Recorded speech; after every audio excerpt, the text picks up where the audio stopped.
Bonjour à tous et bienvenue au 11e épisode de Résume-moi ça, où le but est de faire découvrir des thèmes diversifiés grâce à des textes ou articles scientifiques qui ont été rédigés par le passé. Depuis ses débuts, le cinéma ne cesse d'innover et de proposer une variété de sujets qui abordent chaque thème, passant par la guerre, la politique ou tout simplement une histoire d'amour.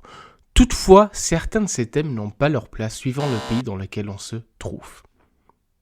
Il y a quelque temps est apparu un article qui dénonçait la censure par Netflix de la mythique série américaine Friends. Netflix fut ainsi accusé d'avoir coupé des passages en lien avec l'homosexualité dans la série.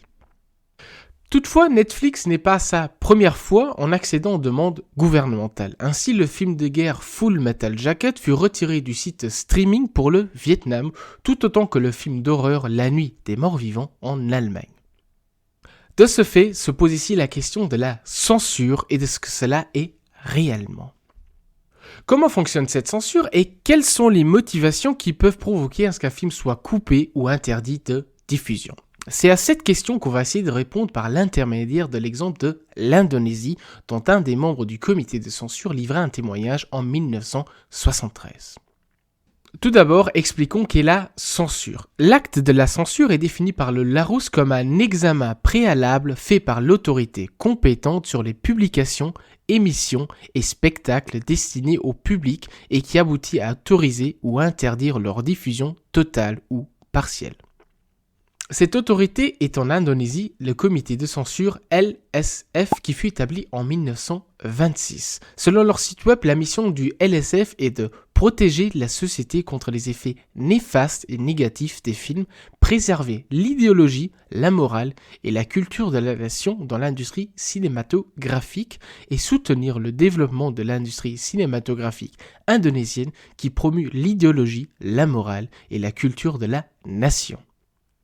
Gayus Siagin, un des membres de ce comité en 1973, expliqua qu'en cette période, il y avait le LSF qui procédait à l'interdiction ou la censure des films nationaux ou étrangers qui pouvaient être diffusés en Indonésie. Toutefois, il y avait à côté du LSF des comités régionaux du film qui avaient le droit de refuser ou d'accepter un film dans sa totalité sans avoir nécessairement le droit de censure.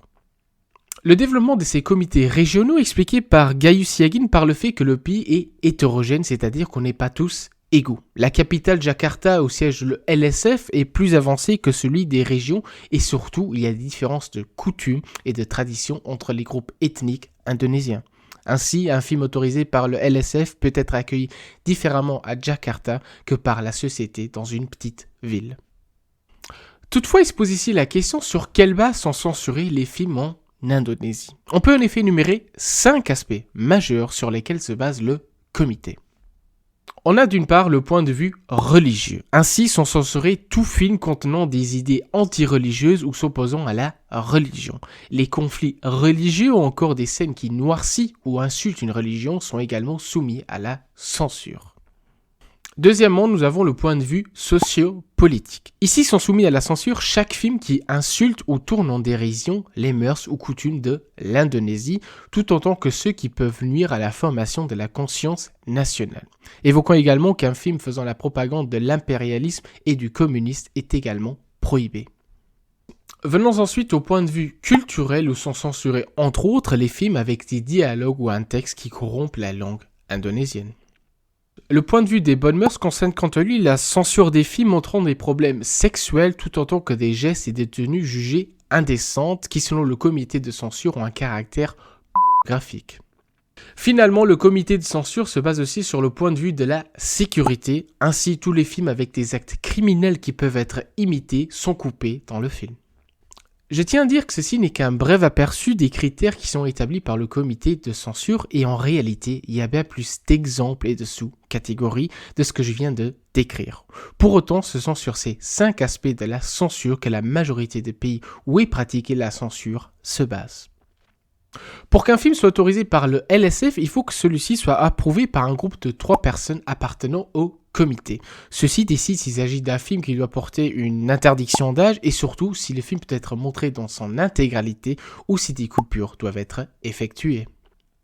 Ainsi, sur les 808 films présentés au LSF en 1973, 34 furent refusés. Les films les plus censurés furent les histoires d'amour, les films policiers ou encore les westerns. Dans chacun de ces films, des scènes ou des dialogues ont dû être coupés avant d'être montrés sur le grand écran en Indonésie. Mais qui sont donc les personnes qui procèdent à la censure? Sachez que presque aucun membre n'appartient généralement au monde du cinéma. Ce sont des individus du ministère de l'Information, de l'Intérieur ou encore des partis politiques. En 1973, sur les 17 membres, il y avait un psychologue, un journaliste et seulement une femme. 50 ans plus tard, le président du LSF fut de 2015 à 2019 un ancien général des forces armées indonésiennes. Cette question de légitimité est de ce fait encore actuelle de nos jours.